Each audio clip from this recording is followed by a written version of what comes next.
Hello viewers, আসসালামু আলাইকুম। চলে আসলাম আপনাদের মাঝে নতুন একটি ভিডিও নিয়ে।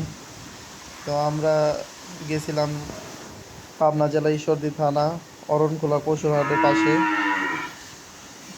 গরু দেখতে গেছি। দেখি আমাদের খামারের জন্য কিছু হলস্টেইন ফ্রিজিয়ান বকনা বাছুর নেয়ার জন্য।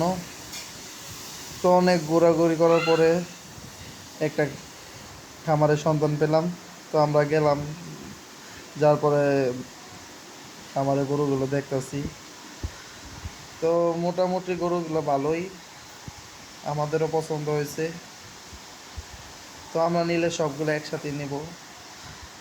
নেওয়ার কিন্তু গরুর মালিক বাড়িতে ছিল না, তাই দামাদামি হয় নাই। মহিলা মানুষের সাথে তো দামাদামি করা যায় না। তো উনি আসলে কালকে আমরা চেষ্টা করব গরুগুলো নেওয়ার জন্য। দেখি কি হয়। তো সবাই দোয়া করবেন যেন খামার পরিপূর্ণভাবে করতে পারি। আমার চ্যানেলটাও সাবস্ক্রাইব করে দিবেন। তা ভালো থাকবেন সবাই। আসসালামু আলাইকুম।